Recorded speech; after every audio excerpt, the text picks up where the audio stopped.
This is the Mariners POSTCAST, your instant game reaction for the Seattle Mariners. Part of the Locked On Podcast Network, your team every day.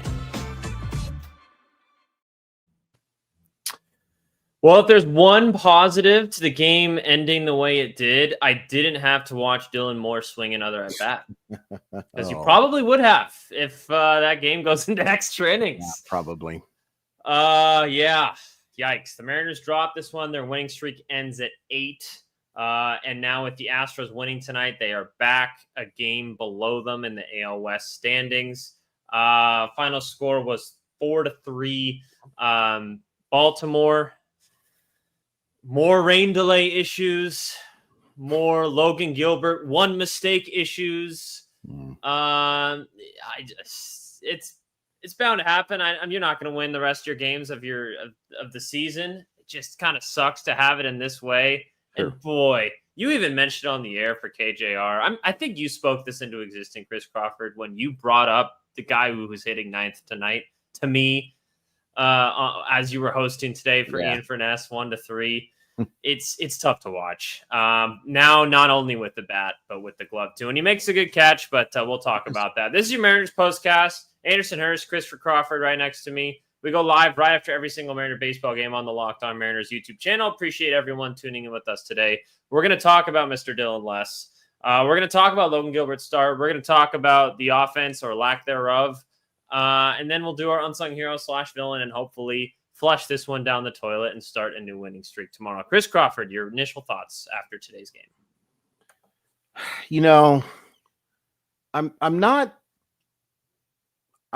numb, but I'm having a tough time getting too angry about this one. Like, it's frustrating, and process was bad today and result obviously bad too, but like, it does kind of feel like you can't win them all, right? Like, you can't win them all. And, you know, there was good stuff tonight. I thought that Julio Rodriguez played a fantastic game. I thought Logan Gilbert pitched fantastically. I loved what happened in the 9th inning, one particular play. I'm going to give Dan Wilson some flowers there.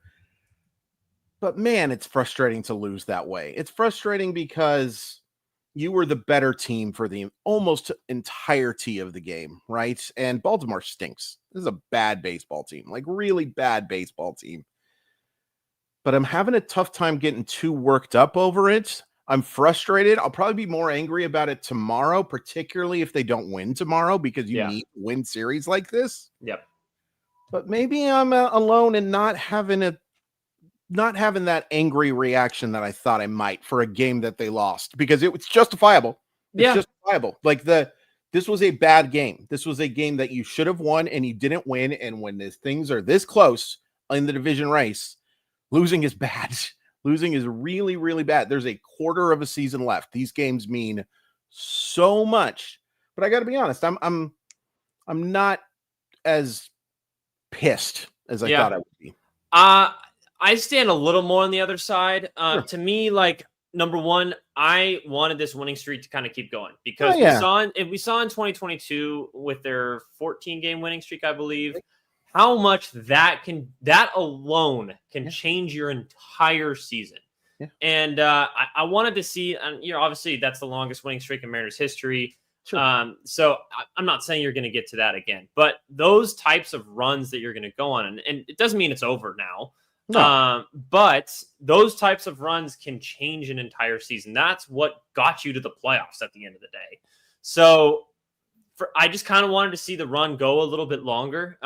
It's not going to go for the rest of the season. I understand that. That plus the way it happens, right? I'll push back a little bit on the better team. This offense was bad. Both pitchers were good today, really good. Trevor Rogers having a great year. Right. And Logan Gilbert was amazing, -1 pitch. It's like, and it's always happens to be in the worst times for him, doesn't it? This year, it's just like, I don't know. And I have a feeling you're gonna defend him a little bit, which is fine.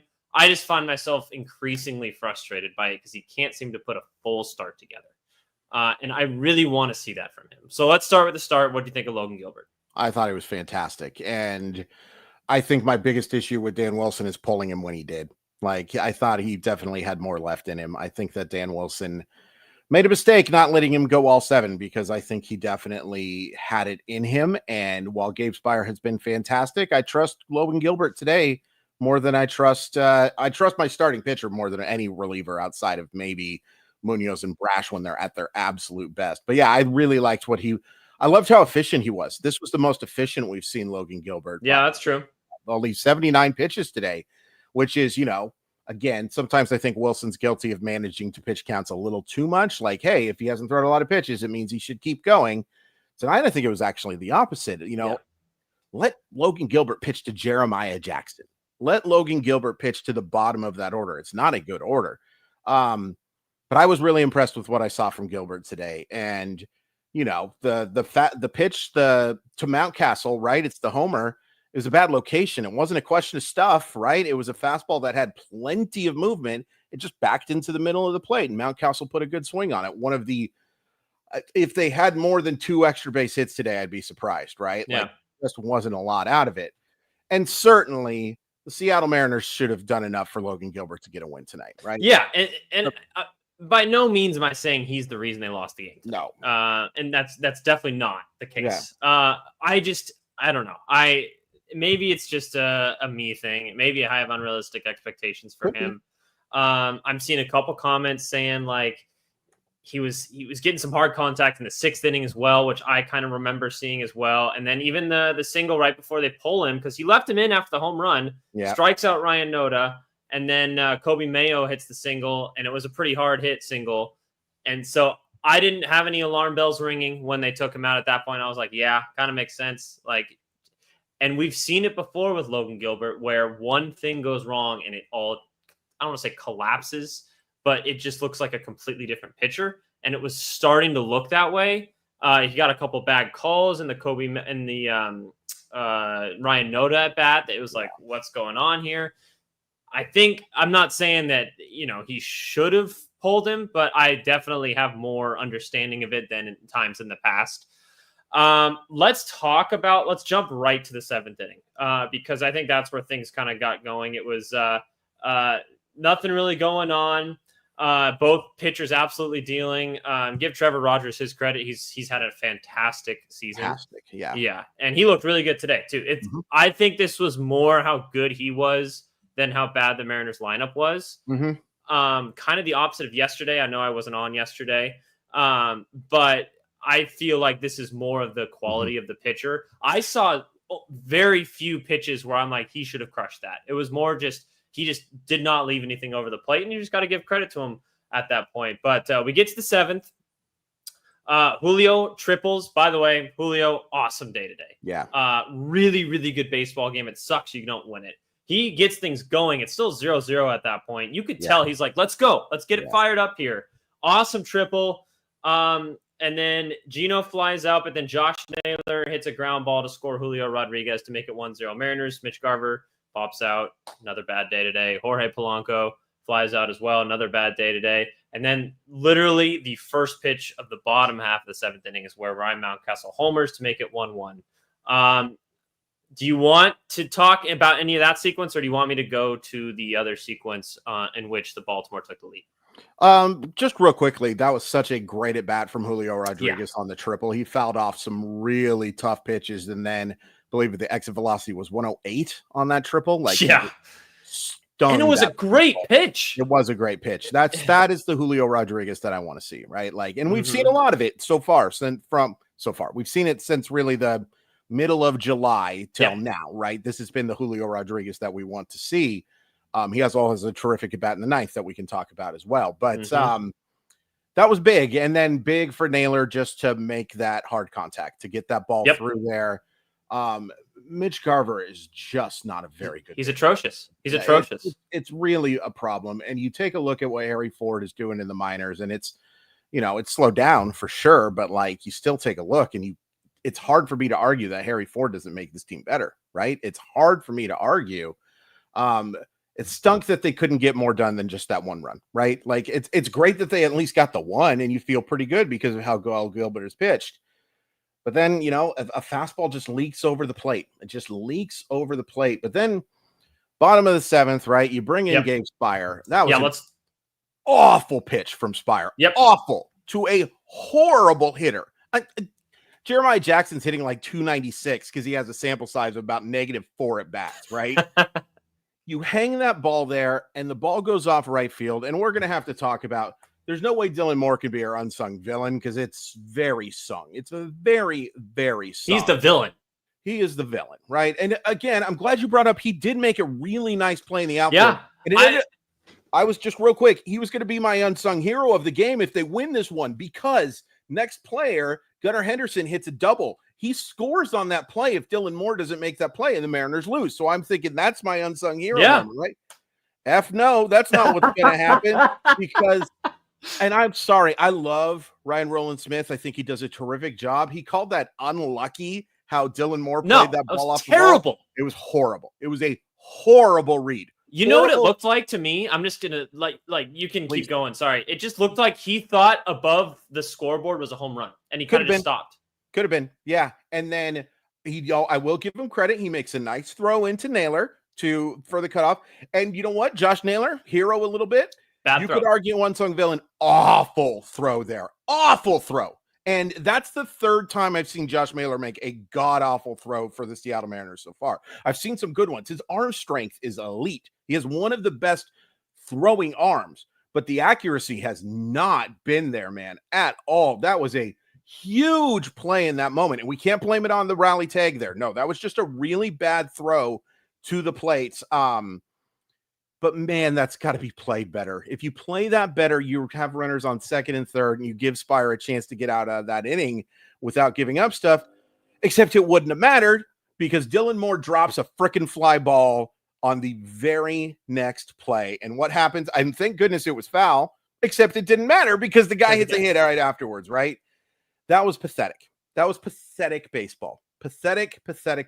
And here's what I'll just say. We can talk about it a little bit in the second half. It's pretty easy right now. When Victor Robles is ready to play, Dylan Moore gets designated for assignment. It's an easy move. You don't have anybody in Tacoma. You're not calling up Harry Ford for him because he can't play in the outfield, right? That's just not something that can happen. You're not calling up Luis Arias right now for him. He can't play in the outfield. That's not going to happen. You need an outfielder. Victor Robles is going to be ready in about a week. Victor Robles takes Dylan Moore's spot. He's designated for assignment. He goes unclaimed, and you say, thank you for a couple of nice seasons. You're done. You're done. He cannot be a Seattle Mariner anymore. Yeah, I really hope today is his last game played. Like, he should not, he maybe pinch runner before that happens. But, dude, you're known for your defense. You're hitting like 0-34 since May 28th. I think we did it. And it's worse because he went 0 for 3 tonight with 2 strikeouts. Again. 2 strikeouts, yep. Absolutely. So, okay, if you're going to do that, you better be good at defense. Yeah. And he's not. He's just not. Okay, I'm sorry. No. They didn't even give him the error on the missed off the wall thing, which allows an inside the flippin' park home run. How is that not an error? Are you kidding me? They give the error, unfortunately, to Naylor, and they give Moore the error on the drop foul ball. But the defense today, and it's too bad because there was actually some really good defense today. But those are the type of mistakes you just can't make. And in particular, I'll just say this: these are mistakes you can't make on the road, right? You can't make those mistakes on the road. And this is my biggest concern: is the Seattle Mariners. It's been not this case for at times. This year, they're so much better at home than they are on the road. Yeah. So much better of a baseball team, man. This was bad. This was a really bad game. And Dylan Moore, I don't know what the WPA is, but it's got to be way down there because he really hurt your chances of winning today. Yeah. We'll talk more because I have a question regarding Dylan Moore later in the game. I don't know. To my untrained eye, it looked a little weird. I'm going to ask you that. It comes in extra innings. Let's take a quick break. We'll come back and kind of break down the rest of the game. We'll do our unsung stuff and then kind of go from there. And we'll give some props to Julio because he deserves it today. He had an awesome baseball game. He's the only one that did. So him and Logan. Yep. Okay, really quick at the end of this break, chat, what's your unsung hero? Who's your unsung hero? Who's your unsung villain? Can't be Dylan Moore. I'm sorry, he's too sung. Everyone's going to say it. but he should be DFA'd at this point. Like, honestly, that should be the last game that Dylan Moore plays as a Seattle Mariner. We'll come back and we'll chat about that on the other side.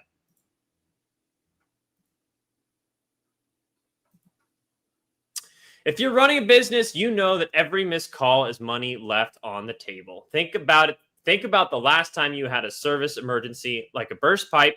If the first plumber didn't answer, did you wait? No, you called the next one. That's why having a reliable business line is so important, and that's why you need OpenPhone. OpenPhone is the #1 business phone system that helps you streamline and scale customer communication, all from an app on your phone or your computer.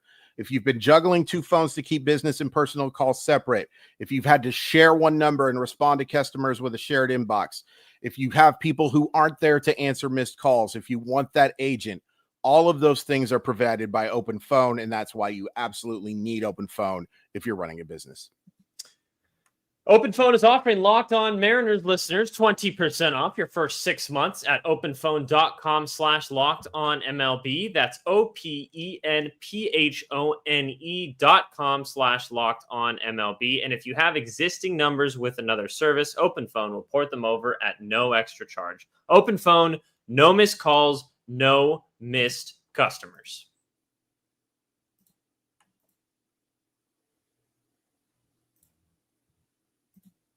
We've all been there, logging on early and waiting forever for concert tickets to go on sale, only to see your spot for a show you've been dying to see. Live music should be about making memories, not dealing with the stress of ticket shopping, and that's where Gametime comes in. Gametime makes getting concert tickets faster and easier than ever. Prices actually drop as it gets closer to showtime, and you can save up to 60% off with their killer last-minute deals.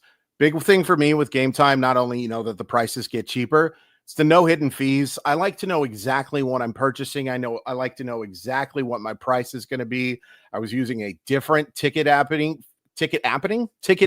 before and was super excited because it was in my budget. And then I go to check out and I see it's an extra $150 per ticket. And I said, nope, I'm not doing that. Go to Gametime, make it so much easier, so much cheaper. And the Gametime guarantee has your back with cancellation protection and more. Take the guesswork out of buying concert tickets and show tickets with Gametime. Download the Gametime app, create an account, and use code LOCKEDONMLB for $20 off your first purchase. Terms apply. Again, make sure to create an account and redeem code LOCKEDONMLB for $20 off. Download the Gametime app today. Last minute tickets, lowest price guaranteed. All right, let's get into the rest of the game. I was thinking that too. Is that the actual stat? Is it a home run in 21 other parks? I believe it. I can take a look at Savant, but I thought it'd be more, to be honest.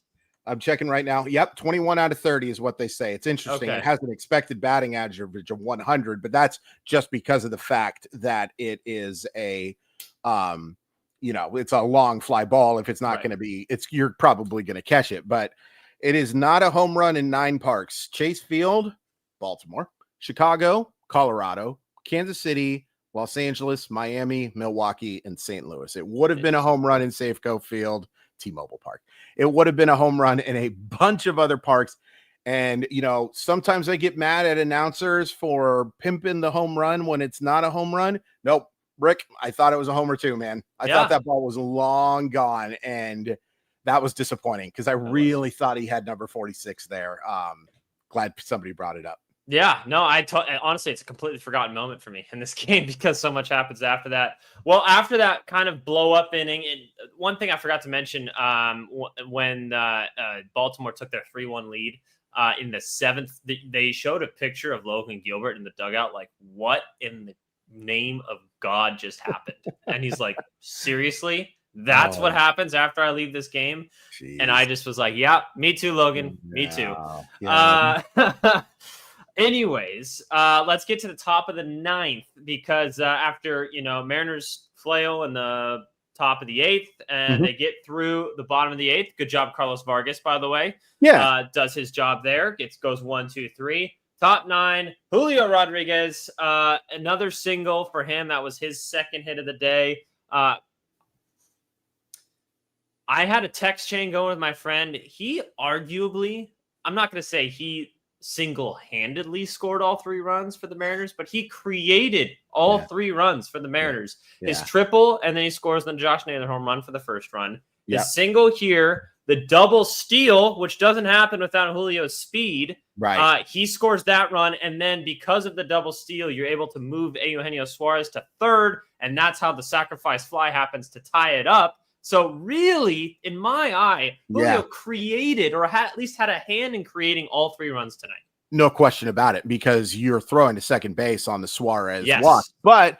I don't want to move past that too much. That was a really nice walk from Suarez there too. It was. Laid off some tough pitches, just barely held on a few of them. That was a really nice at bat. I thought Suarez actually swung the bat pretty well, or had a good offensive day today. He gets the hard hit single. He draws that walk. Boy, there was a throw today that was concerning as heck, though. He threw like a changeup to the end. I saw that. That was a little weird.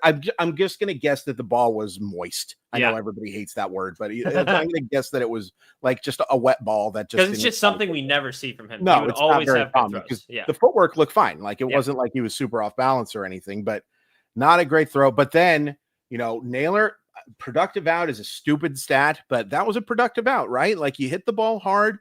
I was surprised that Baltimore wasn't playing at least halfway. The run would have scored either way. Like Julio's going to beat that out, but nice job there. And I have to give credit for Dan, not just the double steal, because that's risky, right? That is risky.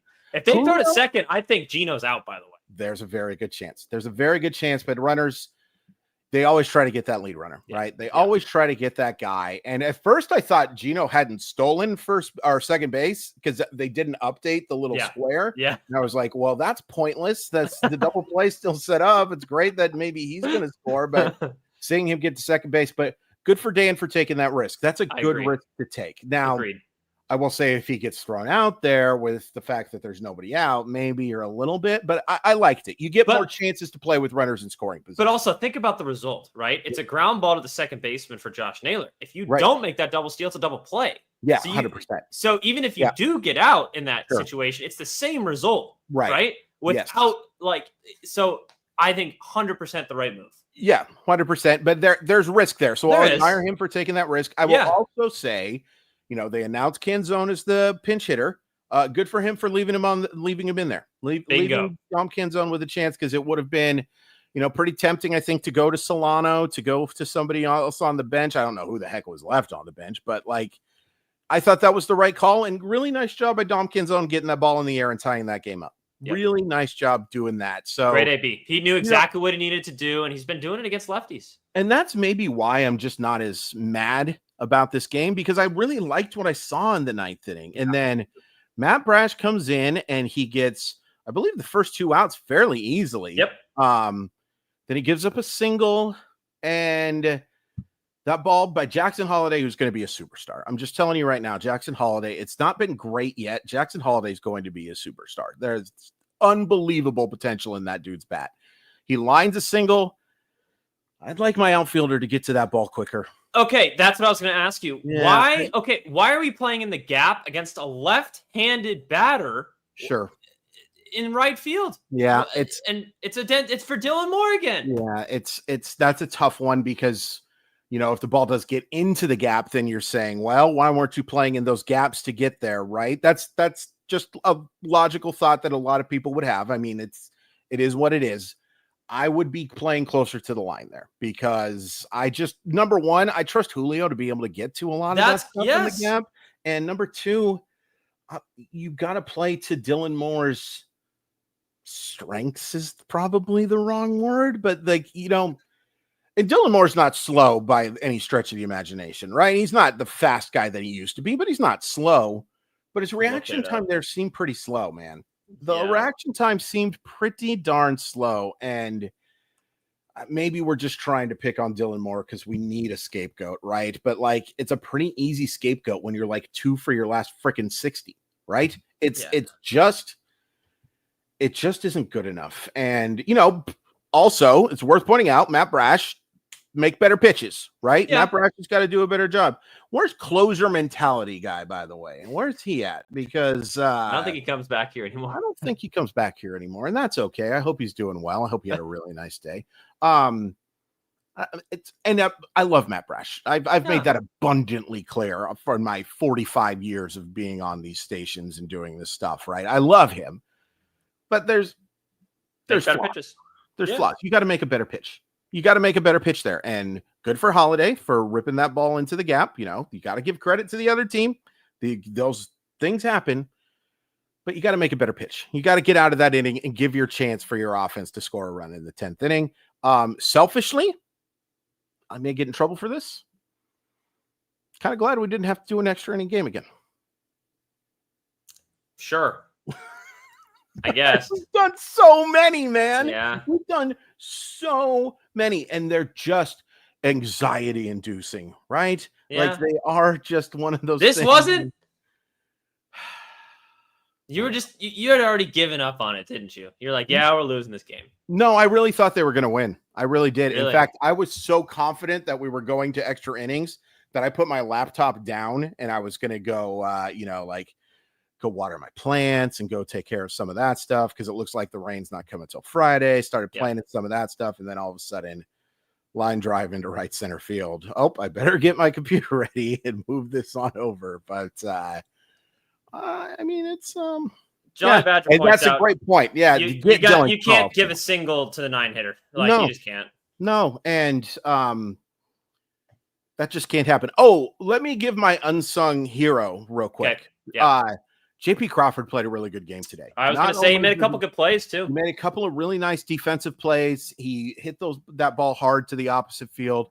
It feels like he's starting to rediscover a little bit. Now, again, I don't want to change his batting order. Even with the offensive results, these last two games being lackluster, I'm fine with the batting order that they're putting together. I'm not fine with two of the players playing, and we're going to see Mitch Garver tomorrow. But absolutely, are we going to see Mitch Garver tomorrow? Why is he playing tonight then, man? That's why Solano should have been in the lineup today. And I realize Solano's not a ton better. Like, no. I get that. I'd still rather see him. He takes better ABs to me, and I realize the numbers don't suggest that, but it looks better. I don't know. I do.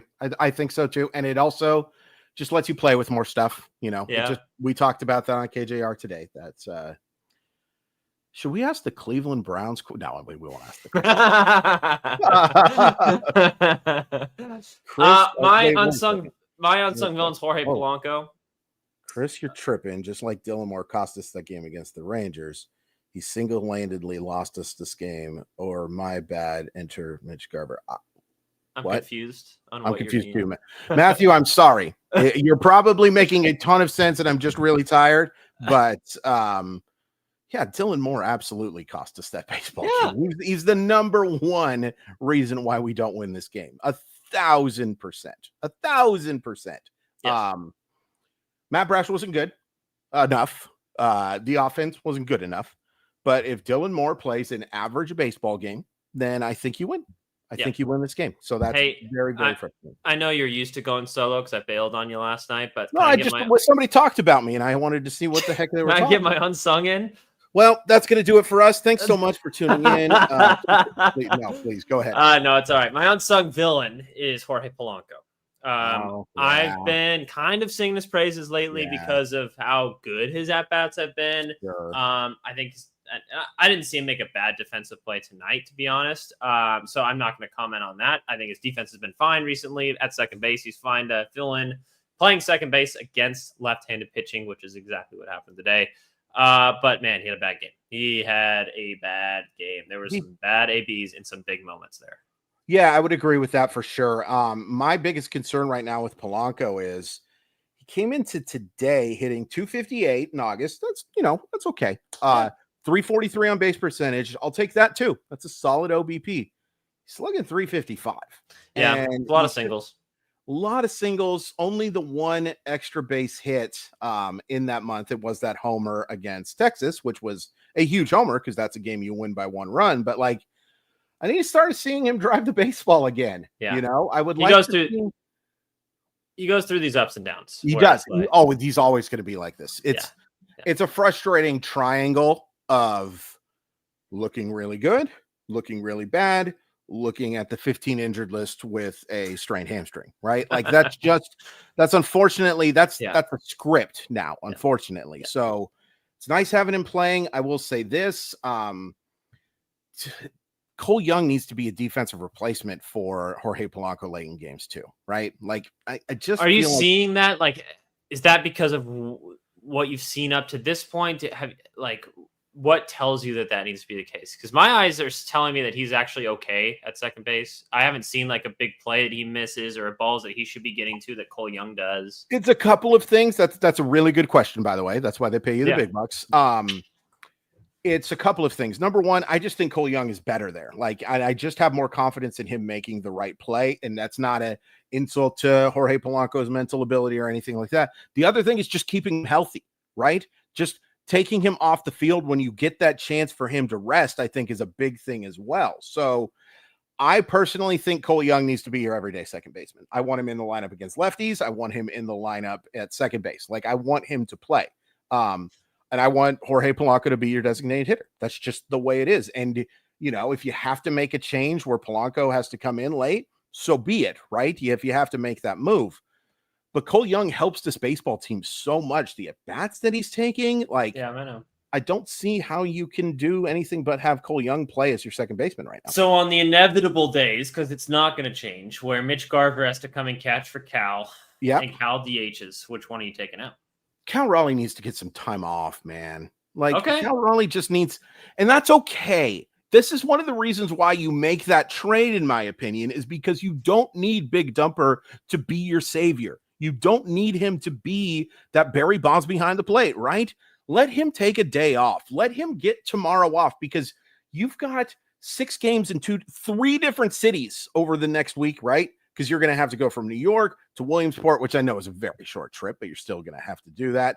And yeah, StatCast doesn't like Cole Young's defense, but that the eye test tells you, right? Every once in a while, you can just go with the eye test. The thing that StatCast really hates about Cole Young's defense, by the way, is he has noodle adjacent arm, which the eye test does agree with. Oh, absolutely. Yeah. I made the joke about the Rawlings stamp that would be there if he played shortstop, right? But yeah, Cal Raleigh deserves some time off, man. And this is the perfect time for it because you're going to want him in the lineup every freaking day in September, right? Every freaking day. Let him take some time off in August. Let him get a few days and have that day to be that weapon off the bench too. That's a nice thing to have when you give one of these guys a day off, right? You have one of these guys that you have to manage against. It's not a great reason to keep him out of the lineup all the time, but it is kind of a nice thing on those getaway days that, oh crap, there's Josh Naylor on the bench. Oh crap, there's Cal Raleigh on the bench. Oh crap, can't really do Julio because no one else can play center field. But like, oh crap, Randy Rosarina is on the bench. You change how you manage the game that way. There is a benefit to that too. You clearly need to give these guys some time, right? And it's great. Yeah, but if you do that, guess who's playing? The Dylan Moores and the Mitch Garvers of the world. That is why Luke Raley and that is why Victor Robles need to get back as soon as possible, right? And you don't rush them. You don't do anything that would affect their long-term health. But at the same time, you know, Robles looked pretty darn good in his first rehab game back. I'm guessing that this is going to be a thing by probably the start of the homestand is my guess is when Victor Robles comes back. And those guys make you so much deeper to have Victor Robles and Luke Raley not as everyday players, as guys off your bench, right? That's pretty exciting. That's pretty exciting to me. Yeah, I'm with you. Sorry we went long a little bit tonight, guys, but the Mariners drop this one tomorrow at 10:05 first pitch. Logan Evans against Tomoyuki Sugano. It's not a given, guys. This offense really needs to put together a good day because they haven't in a pretty hitter-friendly park in these first 2 games. They haven't put like the offense together that we've seen recently since the trade deadline. Really quick, last question. Who's a bigger issue, Dylan Moore or Mitch Garver? Oh, Dylan Moore for sure. Like, if Dylan Moore could catch, then we could have an honest conversation here, right? But like literally and figuratively, right? Yeah. If Dylan Moore could catch a baseball, or if Dylan Moore was capable of playing behind the plate. But right now, I mean, this is now 3 months of some of the worst baseball that we have seen from a Seattle Mariner ever. That's not hyperbolic, guys. Yeah. Go look at the numbers. And You can talk all you want about how it's a small sample because of the fact that he isn't playing very much, but this is really bad. This is really bad.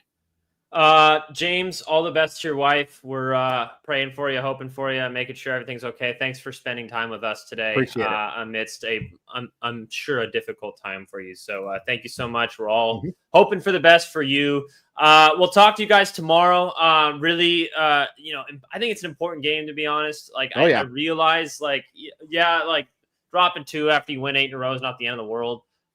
But this is a series you need. Got to win. You have to win this series. You will look back on going 1-5 against the Baltimore Orioles if you don't win this division or don't somehow miss the postseason. You will look back that and not look back on that fondly, unless you hate the Seattle Mariners. And in that case, I hate you.